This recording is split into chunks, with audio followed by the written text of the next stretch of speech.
dan Sastra Indonesia, Kampus C, STKIP Nurul Huda. Di sini saya akan menjelaskan tentang telaah kurikulum dan buku teks bahasa Indonesia yang ditulis oleh DRA Nini Ibrahim MPD dan DRS Muhammad Anwar MPD dengan materi konsep dasar kurikulum, tahun terbit Agustus 2006. Yang pertama, pengertian kurikulum. Kurikulum bukan berasal dari bahasa Indonesia, tetapi berasal dari bahasa Latin, yang kata dasarnya adalah currer. Secara harfiah, berarti lapangan perlombaan lari. Maksudnya ialah lapangan tersebut dijabarkan bahwa bahan belajar sudah ditentukan secara pasti, dan mana mulai diajarkan dan kapan diakhiri, dan bagaimana cara untuk menguasai bahan agar dapat mencapai gelar. Kurikulum berbasis kompetensi adalah seperangkat rencana dan pengaturan tentang kompetensi dan hasil belajar yang harus dicapai siswa, penilaian kegiatan belajar mengajar, dan pemberdayaan sumber daya pendidikan dalam pembangunan kurikulum sekolah. Definisi lain mengenai kurikulum menurut pendapat para ahli atau para pakar. Yang pertama, menurut John Dewey, 1902, sejak lama telah menggunakan istilah kurikulum dan hubungannya dengan anak didik. Dewey menegaskan bahwa kurikulum dan anak didik merupakan dua hal yang berbeda, tetapi keduanya adalah proses tunggal dalam bidang pendidikan. Kurikulum merupakan suatu rekonstruksi berkelanjutan yang memaparkan pengalaman belajar anak didik melalui suatu susunan pengetahuan yang terorganisasikan dengan baik, yang biasanya disebut kurikulum. Yang kedua, menurut Frankie Bott, 1918, kurikulum adalah susunan pengalaman belajar terarah yang digunakan oleh sekolah untuk membentangkan kemampuan individual anak didik.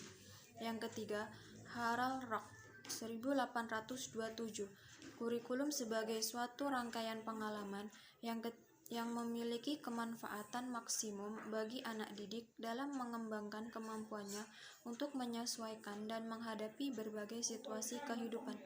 Yang keempat, Colin Caswell, 1935, kurikulum adalah susunan pengalaman yang digunakan guru sebagai proses dan prosedur untuk membimbing anak didik menuju kedewasaan. Yang kelima, Ralph Taylor, 1857, kurikulum adalah seluruh pengalaman belajar yang dirancanakan dan diarahkan oleh sekolah untuk mencapai tujuan pendidikannya. Yang keenam, Hilda Taba, 1962, kurikulum adalah pernyataan tentang tujuan-tujuan pendidikan yang bersifat umum dan khusus. Materinya dipilih, diorganisasikan berdasarkan suatu pola tertentu untuk kepentingan belajar mengajar. Biasanya dalam suatu kurikulum sudah termasuk program penilai hasilnya. Yang kedua yaitu fungsi kurikulum. Kedudukan kurikulum sangat penting, karena dengan kurikulum siswa sebagai individu yang berkembang akan mendapatkan manfaat. Namun, di samping siswa, kurikulum juga berfungsi bagi kepentingan-kepentingan yang lain. Fungsi kurikulum yang pertama yaitu dalam rangka mencapai tujuan pendidikan, yaitu tujuan pendidikan dan dijabarkan tujuan tertinggi, yaitu tujuan pendidikan terakhir yang akan dicapai yang disebut tujuan pendidikan nasional, sampai kepada tujuan yang paling rendah, yaitu tujuan yang akan dicapai setelah kegiatan akhir belajar tujuan pendidikan. Yang kedua yaitu fungsi kurikulum bagi anak, yaitu kurikulum sebagai organisasi belajar tersusun untuk menyampaikan peserta didik sebagai salah satu konsumsi pendidikan mereka. Dengan ini diharapkan mereka akan mendapatkan sejumlah pengalaman baru yang kelak kemudian dapat dikembangkan seirama dengan perkembangan anak guna melengkapi bekal hidupnya. Yang ketiga yaitu fungsi kurikulum bagi guru. Adapun bagi guru, maka kurikulum ini berfungsi sebagai yang A. pedoman kerja dalam menyusun dan mengorganisir pengalaman para anak didik. Yang B. pedoman untuk mengadakan evaluasi terhadap pembangunan anak dalam rangka penyerap sejumlah pengalaman yang diberikan. Yang keempat, fungsi kurikulum bagi kepala sekolah dan pembina kepala sekolah. Fungsi kurikulum bagi kepala sekolah dan para pembina lainnya adalah sebagai pedoman dalam mengadakan fungsi supervisi, yaitu memperbanyak situasi belajar.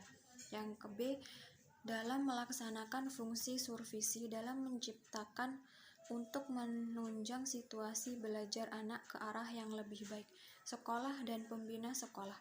Yang kelima, fungsi kurikulum bagi orang tua murid, yaitu bagi orang tua murid, kurikulum mempunyai fungsi, yaitu agar orang tua dapat turut serta membantu usaha sekolah memajukan putra-putrinya.